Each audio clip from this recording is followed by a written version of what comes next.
Le FC Barcelone exige que la Liga et son président respectent la plus stricte confidentialité concernant les informations économiques envoyées par le club.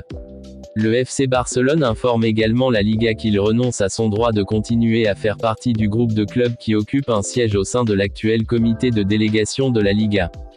Le FC Barcelone a envoyé une lettre à la Liga exprimant sa surprise et sa consternation, suite à la publication par la Fédération espagnole de football d'un communiqué de presse le 2 avril.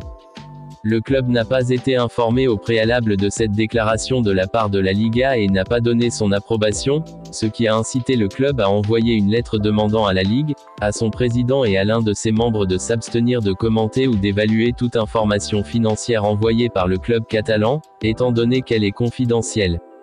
Le FC Barcelone affirme que la conduite de la Liga dans la publication des détails des informations financières fournies par le club à l'association, ainsi que l'annonce publique des décisions prises par les organes de la Liga contre Barcelone, constitue, selon le club, une violation flagrante des obligations de la Liga envers l'un de ses membres, ainsi qu'une violation claire de l'article 5 des règles budgétaires. Cet engagement de confidentialité engage la Liga même si des informations similaires sont publiées dans les médias, car la Ligue et tous ses membres doivent s'abstenir de confirmer, de nier ou d'approuver toute donnée économique fournie au club. Le club regrette également que le communiqué publié dans les médias ait été le déclencheur d'une importante campagne de diffamation contre le club et son président par les médias, une campagne qui est utilisée comme prétexte pour remettre en question la légitimité de la position compétitive de l'équipe première.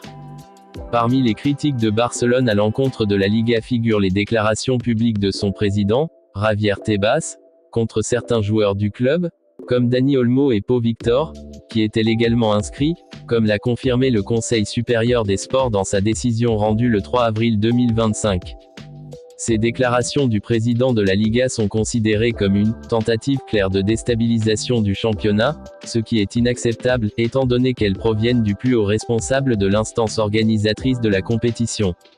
Le club note également qu'il est inacceptable que Tebas continue de faire des déclarations publiques sur la situation financière du club, telle qu'il la voit, ou d'exprimer son point de vue sur la possibilité de révoquer les licences des joueurs, d'autant plus qu'il a déjà perdu 2 fois à cet égard. En conséquence, le club annonce qu'il prendra les mesures appropriées pour défendre ses intérêts et exige de la Liga ce qui suit. 1. S'abstenir, à partir de maintenant, de publier tout détail ou donnée concernant les informations ou documents que le FC Barcelone envoie à la Liga en exécution de ses obligations en tant que membre de la Ligue, que ce soit par lui-même ou par toute personne appartenant à son organisation, et sous quelque forme que ce soit. 2. S'abstenir totalement d'annoncer toute mesure ou initiative prise par la Liga contre le club et, ou ses joueurs sous quelque forme que ce soit. 3. Supprimer immédiatement le communiqué de presse daté du 2 avril 2025 du site officiel de la Liga. C'était tout pour cette vidéo, n'hésitez pas à vous abonner pour ne rien rater sur les nouveautés du FC Barcelone. Merci et à très bientôt.